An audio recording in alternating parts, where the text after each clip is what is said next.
Hello, my fellow travelers, friends, and photographers. Chris Lee here. Welcome to my number 28 episodes on Travelogues to Turkey. Now, this is my third episode of my travel journey to Turkey, and in today's episodes, I'm going to share with you one natural wonder as well as one holy places in Turkey. And please stay tuned. Please subscribe, share and like this travel channel so that your friends and family can virtually travel around the world at the comfort of their homes. Let's begin with our travelogues to Turkey, our journey to Turkey. For those who are not aware of the location of Turkey, now Turkey is actually been cited in this area classified as Middle East, or rather it is a westernmost of the Asian continent. Turkey is a nation that owns part of the European lands and as well as the Asian continent land. Now, if you look at this map, you can see the arrow that I've shared with you today. This is actually the location I'm going to share with you of one very interesting tourist attraction center in Turkey. And our journey, basically, this is still our third stop. Alright, and you can see that we are in the city that is also considered as a coastal city, and this city is very close to Greece. Now you look at this tourist map, which shown easily more than 50 and above place of interest in Turkey, and this could be a reason why Turkey have attracted one of the most tourists in the world. And our visit today will be on the westernmost area of Turkey, and with the area that circle in red. So now this is basically one of the very important and famous ancient ruins in Turkey. It is actually Ephesus. So let's look at what Ephesus have to offer to travelers. But before we proceed with the images, let's share with some historical background of Ephesus. Now, Ephesus is a majestic ancient ruins located about 3 km southwest of Seljuk town in the Aegean coast. Now, it's about 30 km away from Kusadasi city and in Izmir province of Turkey. Now, it was an ancient Greek city that's built in the 10th century BC, that means 1000 BC, and was the capital of Romans in 27 BC, just before Jesus Christ, and the Mediterranean's main commercial center and port city as well. Now, when Ephesus lost its role as a harbor, that it was then abandoned at the end of the 15th century. Now, this ancient ruins is an important archaeological site and Christians pilgrimage destinations, as Ephesus was the religious center of early Christianity. Now, the popularity of Ephesus comes from its temples of Artemis, which has been regarded as the seventh wonder of ancient worlds. Now, Ephesus was awarded the UNESCO World Cultural Heritage Site in the year 2015. Now, this ancient city was under the rules of many conquerors, from the Greeks to the Roman Empire and all subsequent empires till it was abandoned. Now, the earthquake in the year 614, or rather in 7th century, have partially destroyed the city. Alright, so today we're going to visit this ancient ruin and to see how gigantic in size of this city. And I was told at the rate of the height of this city housed a population or inhabitants of about 250,000. Now, Ephesus was one of the well-planned ancient cities, a very large site that houses many interesting structures. The popular ones are the Great Theatre, which you can even see now in the image, can accommodate, which believed to have able to reach 24,000 people or more. The Library of Ephesus, Gate of Moses, right, and the Mithridate, right, the Hadrian's temples, commercial and state agora, and Hercules Gate, Odeon, Hercules Gate, Odeon's, Marble Street, right, Curate Street, and also the public toilet. These are some of more prominent buildings that you can find, and also it's whether attract the interest of the visitor in this ancient ruin. Okay, let's go to the image, and as I go along, I'll see whether I can share with you further information. Now, this tourist map of Ephesus is a very simple illustration of approximately the key building locations. And the entry point of our visit, actually, you can see there is the harbor route. Well, this harbor road actually is linking to the harbor by virtue of its name. And we are entered at midway, and you can see that the green arrow shown in this image, and this is where the entry point. And then we will then tour the whole Ephesus. Now it's quite a big ancient ruins, and the moment that the main structure that welcome us actually is the Grand Theatre, right? You can see right in the image. Okay, let's go into more others information and images, that then you can have a better understanding of how important this Ephesus, and also is one of the most visited ancient ruins in Turkey. So this is the path that we after enter from the ticket boats, I mean the entrance of this ancient ruins. Then we walk along this newly constructed. This is not belong to the ancient ruin. It's just a link way between the entrance gate to the harbor route. So this is exactly the harbor road now we are on. So you can see at the far end, that is where the grand theaters that are welcoming us.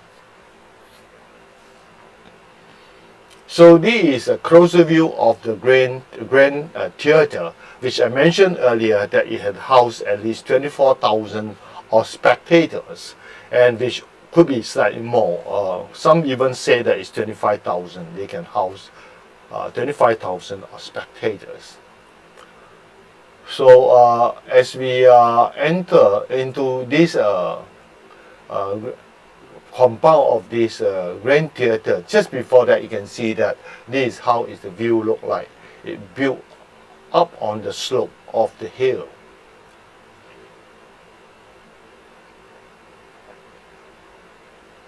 At these earliest years, right, believe me that this is built even before Jesus Christ. We are talking about 2,000 years ago. You can have this magnitude of a theater is considered as very great achievement. And I will, of all my visit in Turkey, this is the largest theater that I have come across. You can see that this is the steps of the seat of the theater, the grand theaters. All are built of stone. And you can see this is actually the performance platform. That's of course at the moment now is only left with the columns. That's on the right.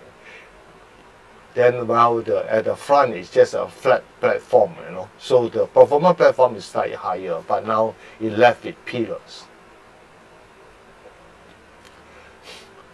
So more in view of this grand theater.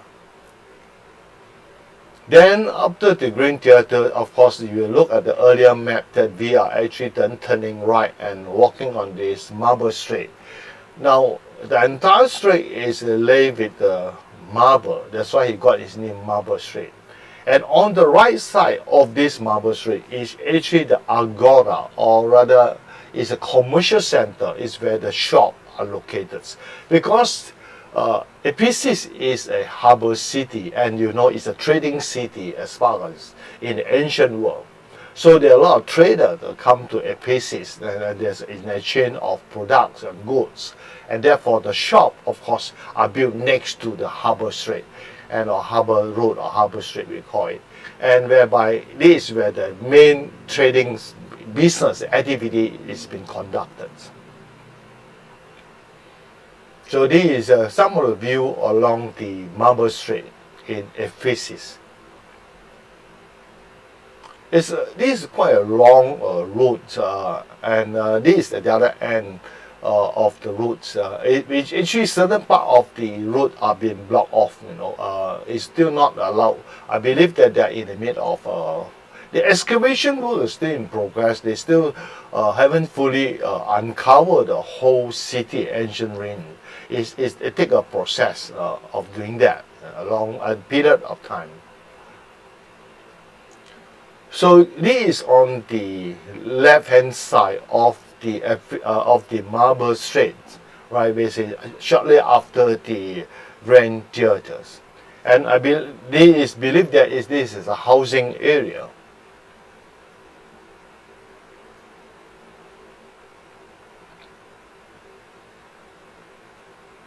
So you can see that some of these spring and some of the structure, these could be temples, right? And of course, if you refer to the image given to you, then you will have a better understanding, of the entire building component in this well-planned ancient city. Just look at the image on the right. You can see the flooring of this marble street. It's with heavy traffic to a point that it's almost like a polished surface, So these are this opening. All these are actually shops.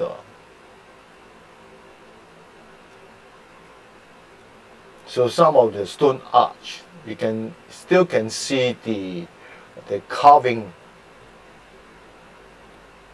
And you can see still many broken blocks of stone, huge stone, they actually have been carved. And you can see some of the writing on the surface of the rocks. These are some of the well-carved piece of stoneworks.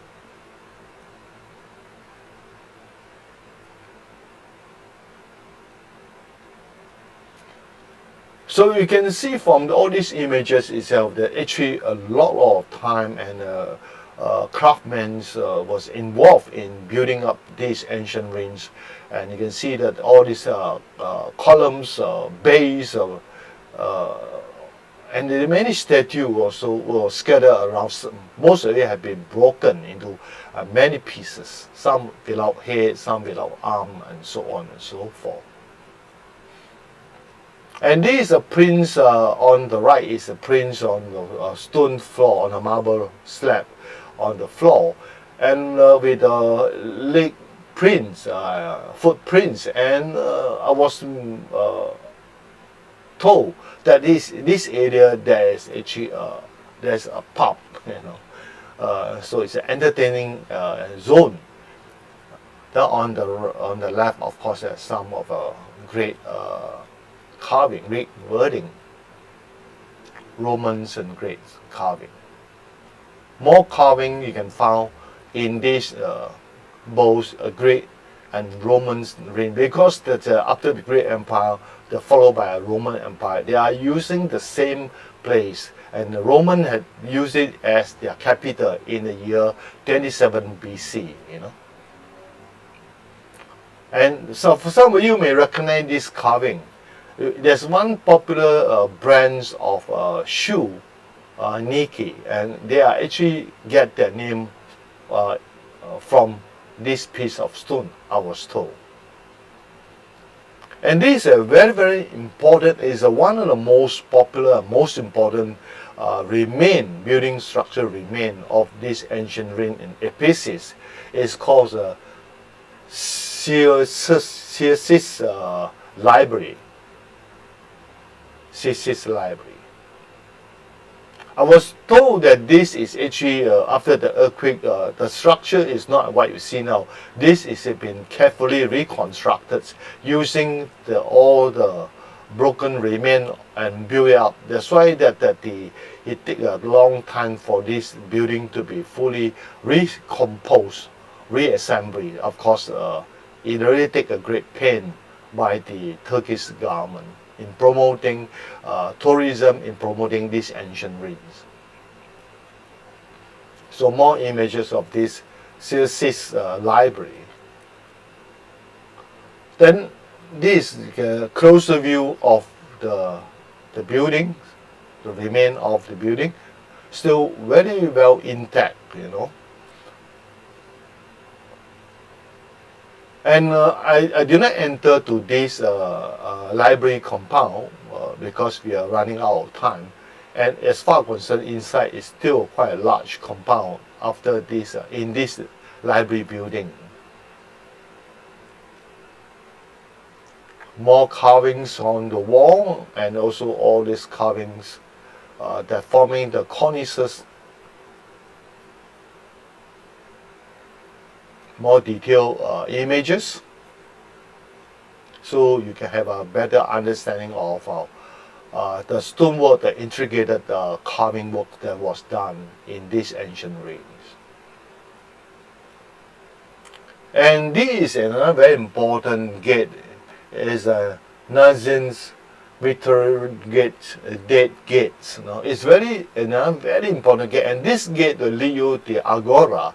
Is where exactly the commercial center or the state. In this case, this is a commercial center. Look up view of the carving works on the stone.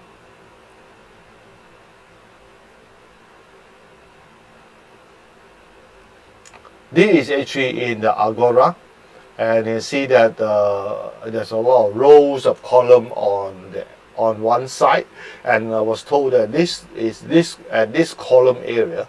Now this is where all the shops are located. Now closer views of that.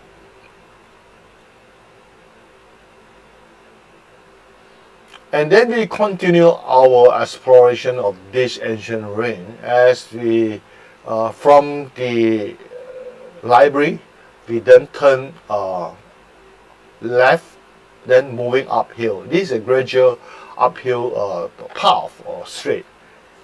And again, the same thing, the whole street are being completely paved, you know, with huge marble slab or marble stone. So these are the images to show that the flooring, the street, that was actually with all the huge marble stone. More columns remain of the shop and housings, residence area nearby.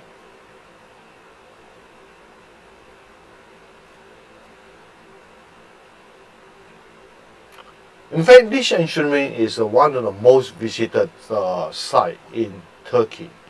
And if you visit during the peak seasons, you can find that this area can be overwhelmed with crowds.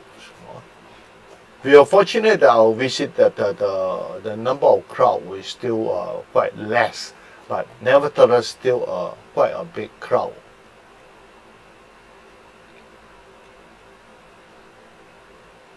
So you can see one of the column on the right side. You can see the spiders carving on the round columns. Imagine, you know, a few thousand years ago they can able to do this, you know, and without any modern machinery. It's a salute to the craftsmen at that ancient age. more straight views of this marble street.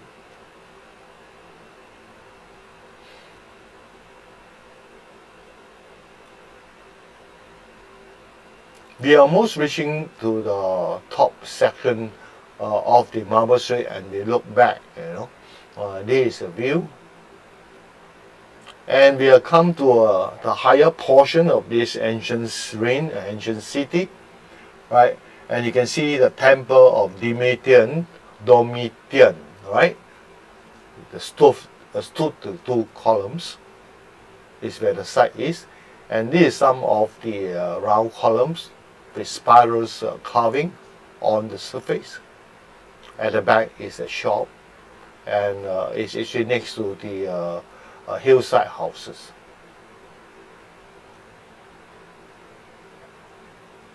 Of course, those houses, or rather those rooms or dwellings are fronting the shop.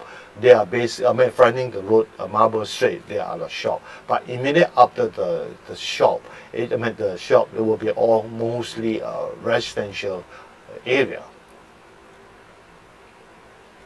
These are the stone wall that have been built in this ancient ruin.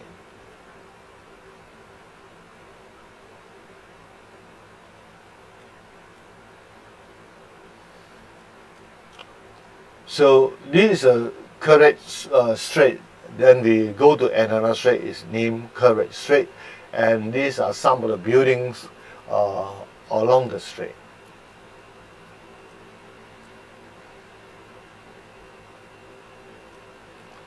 So this is Hurricane's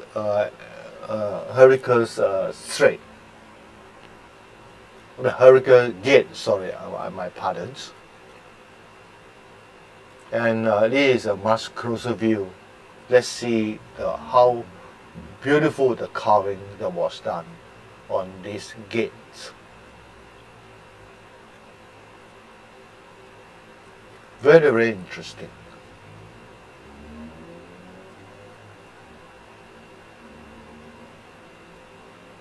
So this is some of the close shot of these carvings on the stone's face.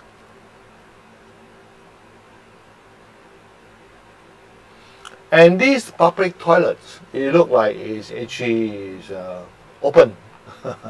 So you had to get used to it. I mean, at the time, probably at that 2,000 years ago, I think considered all right, but for modern days, probably this is something that people would not like to see. But you can see that the WC or water closet,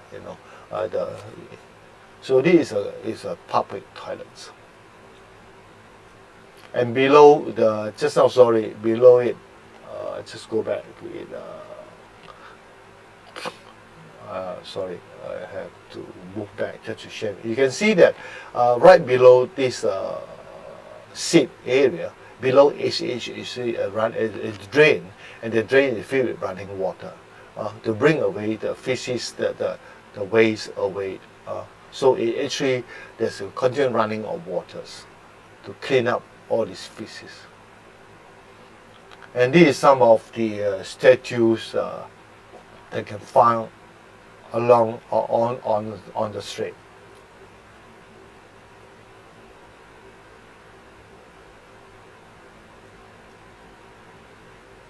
So it's actually quite a big site. If you want to really understand, if you like history, then of course you had to do a fair bit of homework first before you visit these ancient ruins.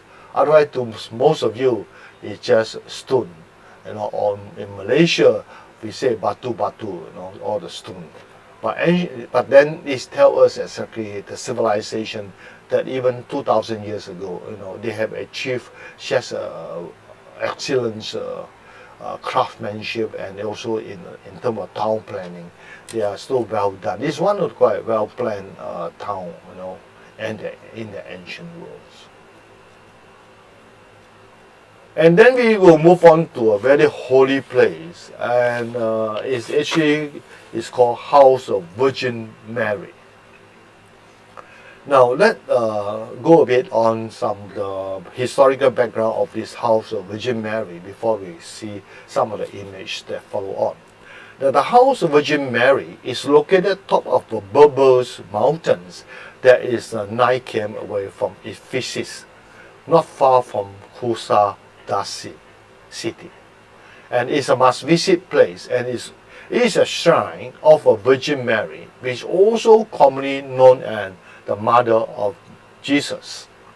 Now, which was believed to have spent her last years, right, in Ephesus with Saint John. And it is a pilgrimage place for Christians.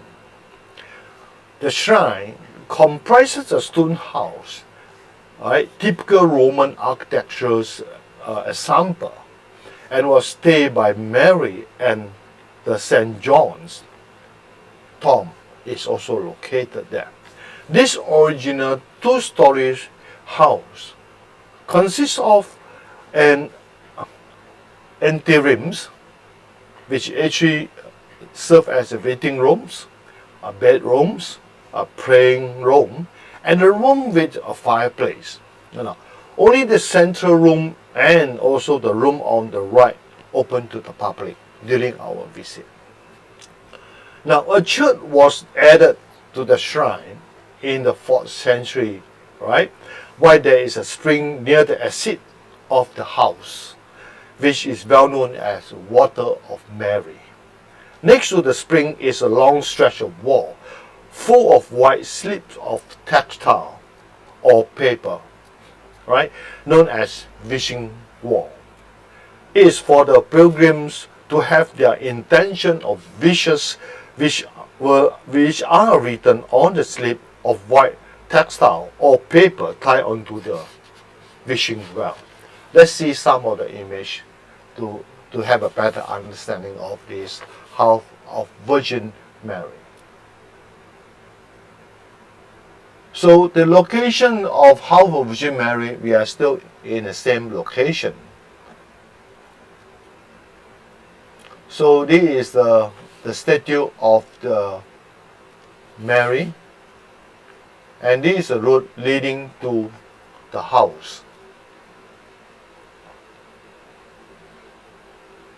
So then this is actually a cave-in place, and I do not get much info of this itself. If some of you know about this itself, can you please do comment on my travelogue below, alright, so that I can able to update the other visitors or viewer of what actually this research on the middle of the road is about.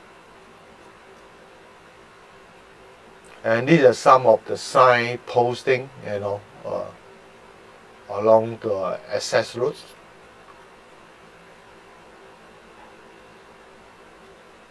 And this is actually the church that I'm referring to that was added on during the 4th century. And here comes the stone house of Virgin Mary. And this is a place for them to light the candle for the pilgrims to place on their candles.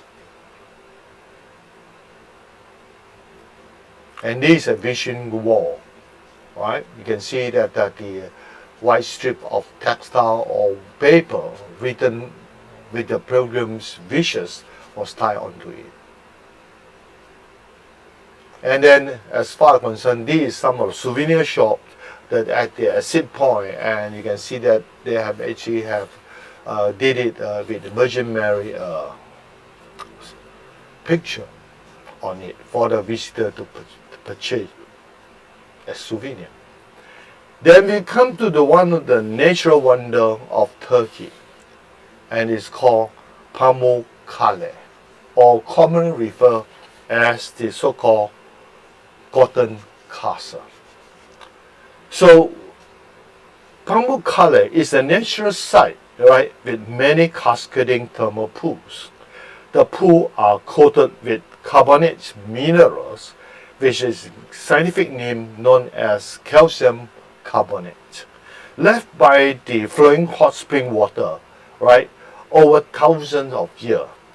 Right, the whitish calcium carbonate coating on the cascading pools on the huge travertine outcrops, which of size about 2.7 km long by about 600 meter in width, and then of a height about 160 meter in height.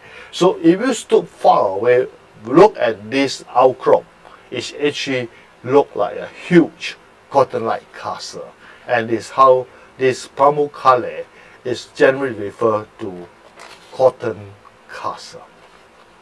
And one thing to advise here, if you want to visit to have a water-filled pool, then you have to pick a season that during the wet season.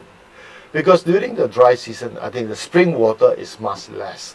And as a result of that, not all the cascading pool are filled with water.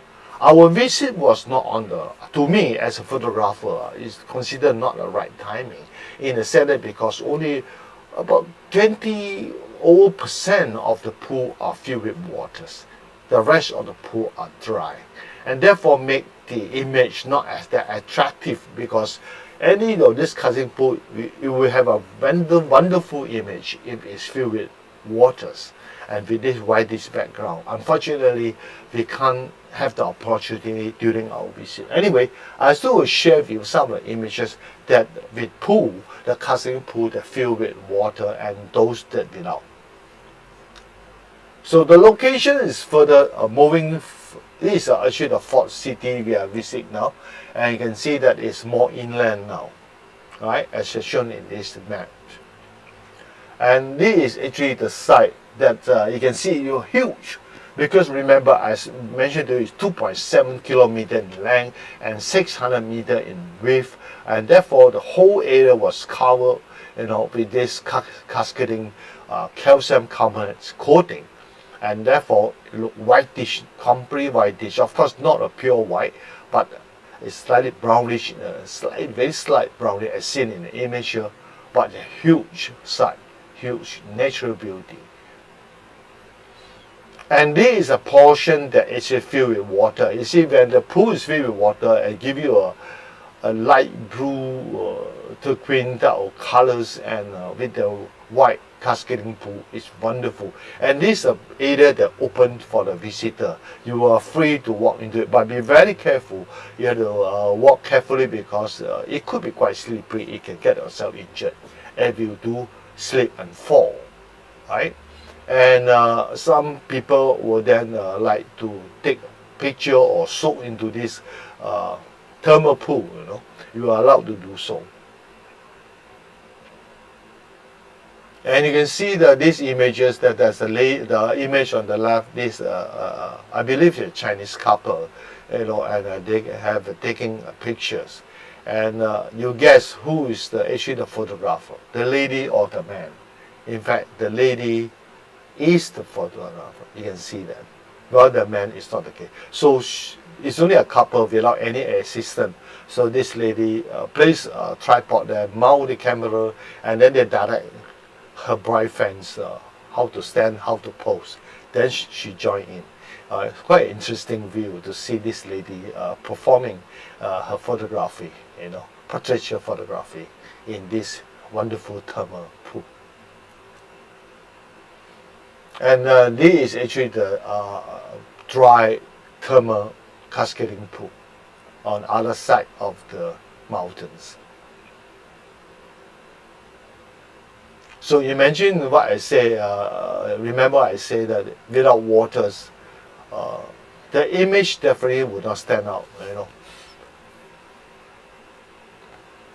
So just imagine if all the pools are filled with bluish, light bluish or turquoise colors, waters, that will give you a contrasting, beautiful images of two colors, rather plain white in this case. But however, the scenery is still very interesting, and it's very, very rare to have this type of cascading thermal pool in the world.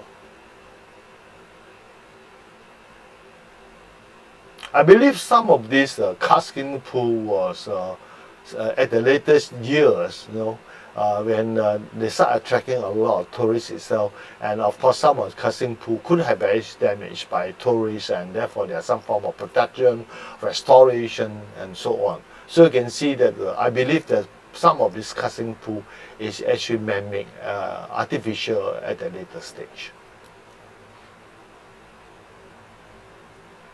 So you can huge crowd, from a far end. You can see the black dot. These are all the visitors, the tourists.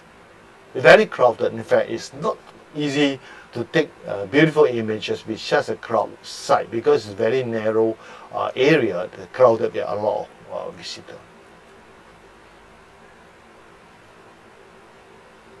Alright, more image of around this cascading pool at this place.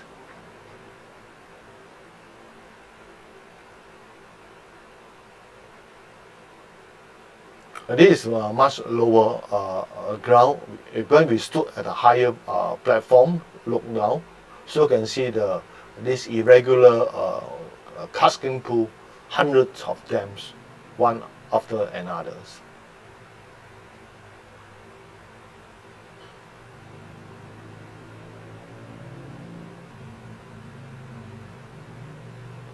So that will complete our visit to these three places in Turkey, and in the coming episodes next week, I will even bring you to another very interesting places in Turkey, and this is actually where most people, probably not all, but most of people will select Turkey is because of this place.